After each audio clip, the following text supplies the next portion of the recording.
So as a sales leader, let me ask you a question. What's the single biggest drain on your revenue engine right now? I'm willing to bet it's that constant, frantic chase for short-term wins. Hmm. The one that ends up confusing sheer volume with actual sustainable success. Yeah, that's a huge trap. Your team is running on this sugar rush of activity, but what you're really getting is, it's churn and burnout, not compounding growth. Exactly. So today we're doing a deep dive into the difference between a high-activity sales operation and a truly high-performance sales process. And the difference really is the structure, the discipline, and the focus. So our mission today is to unpack the 5 essential pillars of sustainable sales success and avoid those common pitfalls. We've been digging into some great material from the sales experts, and their whole point is it's a crucial recalibration. The best results don't come from just demanding more, but from building a strategic structure that makes every action count. A blueprint, really. Yes, a blueprint. This deep dive is designed to give you that foundational strategy to build processes that create a real sales legacy, not just a good quarterly report. Okay, let's get into it. Let's unpack this and start with pillar 1, leads. The absolute foundation. We all think we know what a lead is, but the experts really force a reset here. They do. Are we just confusing activity lists with sales-ready prospects? Because we have to stop accepting volume just because it, fills up the CRM. Precisely. If you look at what makes a real prospect different from just a contact, the research points to 3 non-negotiables. 3 things that define a genuine lead. And if you're chasing contacts that only meet 1 or 2 of these, You're building your pipeline on quicksand. So, first, the prospect has to need your product or service. Obvious, but critical. right. Second, they have to be able to afford it. And that means the budget exists now, or there's a clear path to getting it soon. And third, They must have the authority to buy, or at the very least, directly influence the decision maker. that focus on authority and budget. I mean, not just need. That's where so much pipeline waste comes from, isn't it? It is. And that brings us to the big takeaway for executives.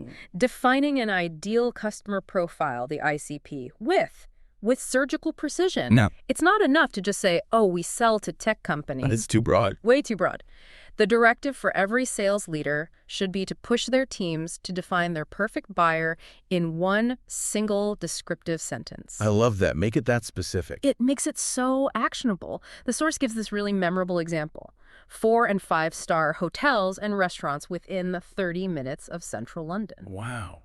That is incredibly specific. It changes the whole qualification process from a subjective call into a simple yes or no. Oh, it does. But let me play devil's advocate for a second. Is there a risk that defining the ICP that narrowly makes the team, too conservative? Do you risk missing out on emerging markets? That's a fair question, but the experts frame this not as a limitation, but as a strategic focusing of your resources, Right. which are always finite, right? Yeah. If you operate without that clarity, you are wasting probably 80% of your time on low-probability deals. By defining that one sentence, you create leverage. You save time, you slash wasted activity, and you raise your ROI. Okay, so pillar 1 defines who we talk to with that one powerful sentence. So pillar 2 has to be about how we manage that engagement, right? The sales pipeline. The heartbeat of revenue, as they call it. Yeah, but too many organizations let it become this static graveyard where opportunities just go to die. And if we connect this to the bigger picture, the failure point isn't a lack of activity, it's passive waiting. A rep pitches, sends a follow-up, and then logs it as waiting for client reply. Which is not selling. It is fundamentally an abdication of the selling process, and executives need to see that passive management is actually a cultural failure. So leaders need metrics to fight that. What are the specific things that turn a passive database into an active selling engine? Active selling means the pipeline is always moving, and that requires 3 non-negotiable standards. First, regular scheduled touch points with every single prospect. Yeah. And they have to be purposeful, not just checking in. I hate that phrase. Everyone does. Second, the CRM must have clear, defined next steps for every opportunity. Nothing should just sit there. Okay, but what does sitting there mean, really? What's the red line that sales leaders should be looking for? The experts recommend creating what they call a pipeline hygiene score. For most companies, if an opportunity sits for, say, 7 to 10 business days without a new logged activity or a defined next step, it gets flagged. It's stuck. It's stuck. And it requires an immediate managerial review. That score forces reps to either re-engage or disqualify. The pipeline isn't a waiting room, it's a living asset. That's a huge strategic shift. Yeah. Moving from how many deals are in the pipe to how fast are they moving through the pipe. I like that. Yeah. All right, let's pivot from process to execution. Pillar 3, pitches. The classic sales pitch is this long, feature-heavy monologue. But the expert material says winning pitches are conversations where you let the prospect write the script. What's really fascinating here is the complete reframing of the pitch. It's not a presentation, it's a diagnostic consultation. It's not about what you want to say, it's about echoing what the buyer has already told you is their problem. And this all starts back at Pillar 1, right? You only pitch the high-value prospects who pass that tough ICP test. Exactly, you've earned the right to be there. So once you're with the right person, the delivery has to change. Step 2 is where most people fail. You have to listen more than you talk. Actively listen. Actively, for their language, their pain points, their internal jargon. And then step 3 is the secret weapon. You reflect their words back in your solution. You use the customer's own language. That's powerful. You're not selling a theoretical feature anymore. You're solving the exact pain point they just described to you. It creates instant trust. Then step 4 is about extreme focus. Only talk about the 2 or 3 key benefits that matter most to them. Ignore everything else. And the 5th step, continuous temperature checks. Trial close early and often. A trial close? That's like Yeah. a subtle check-in, right? To gauge if they're with you before you go for the final commitment. Precisely. You might ask something like, does this timeline work for your team? Or, if we solve that problem, would that hit your main objective? If they say yes, you know you're aligned. The whole point is that your final pitch should sound like the customer wrote it. So if the pitch is the strategic conversation, Pillar 4 has to be the conclusion. Closing. And the materials suggest the #1 reason salespeople fail to close is, well, it's almost embarrassingly simple. It is. They just forget to ask for the order. It sounds crazy, but it happens all the time. The fix is just as simple. Always ask. Hmm. But this has to be a cultural mandate from the top down. Closing isn't rude.